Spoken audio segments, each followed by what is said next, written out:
Aquarium প্রজেক্টের আরেকটি নতুন ব্লগে তোমাদের সবাইকে স্বাগতম। তো মাঝখান দিয়ে কিন্তু অনেকদিন কোনো নতুন ব্লগ আসে নাই। সো এর কারণ হচ্ছে আমরা গ্রামের বাড়িতে গেছিলাম, আমাদের গ্রামেও কিন্তু একটা ফার্ম আছে।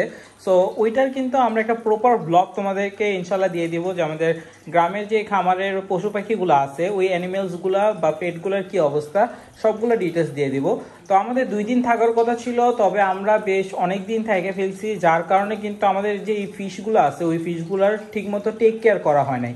সো আমি অনেক টেনশনে ছিলাম যে কোনো ফিশের কোনো সমস্যা হয় নাকি বা কেউ মারা যায় নাকি। তবে আলহামদুলিল্লাহ আমাদের কোনো ফিশে মারা যায়নি। তবে কিছু কিছু ফিশের মধ্যে আমি দেখলাম যে কিছু উইন্টার রিলেটেড প্রবলেম বা সিকনেস আসছে। সো ওই সলিউশনগুলো আমি তোমাদেরকে আজকে বলে দেবো। যেমন আমাদের ফ্লাওয়ার হর্নটা দেখো, এটার কিন্তু একটা লেজের অংশ আমরা দেখতে পাইতেছি যে ফিন রড ধরা দিছে।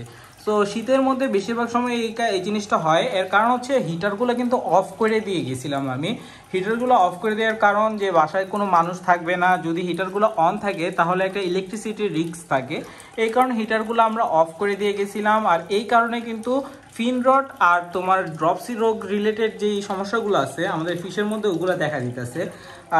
এখানে দেখো এই ট্যাঙ্কটাতে তেমন বেশি কোনো সমস্যা হয় নাই, তবে এটার 50% ওয়াটার চেঞ্জ বা আমাদের স্যান্ডগুলোকে পরিষ্কার করতে হবে, কারণ প্রচুর পরিমাণে ময়লা হয়ে গেছে।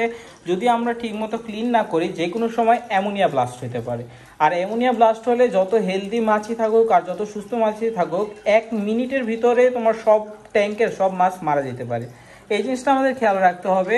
আমাদের লোচ ফিশগুলো মাসাল্লাহ দিলে খুব অ্যাক্টিভ আছে, ওরা কিন্তু ট্যাঙ্ক ক্লিনিংয়ের কাজ করে।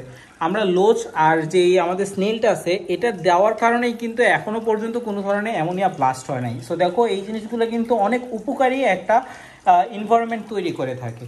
সো আমাদের এই ট্যাঙ্কটা তো ফুললি ভালো আছে। পাশাপাশি এই ট্যাঙ্কটা আমরা যাওয়ার আগে একদম ফুললি ক্লিন করে গেছিলাম, যার কারণে ক্রিস্টাল ক্লিয়ার আছে। তবে কিছু কিছু পরিমাণ আমরা অ্যালগি দেখতেছি, আমরা আমাদের এখান থেকে স্নেলটা নিয়ে এখানে দিয়ে দিব। আর এটা তো ওয়াটার চেঞ্জ করা হবে, সবগুলো ট্যাঙ্কেরই মোটামুটি আমরা ওয়াটার চেঞ্জ দিব।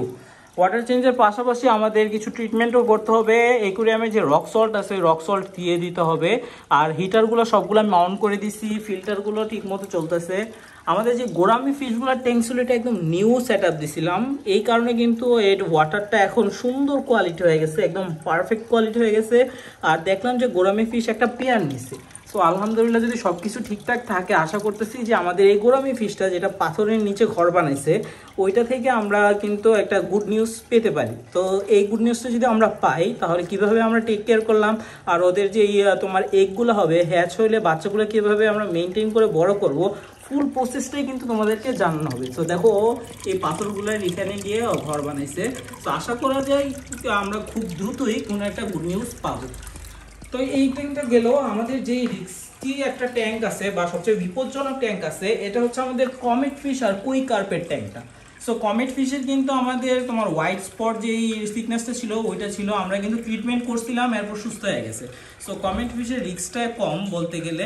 তবে আমাদের যেই তোমার এই কুই কার্পগুলো ছিল দেখো ট্যাঙ্কের এক সাইডে কিন্তু বসে থাকে বেশ কিছুক্ষণ, আমি ধরে লক্ষ্য করতেছি।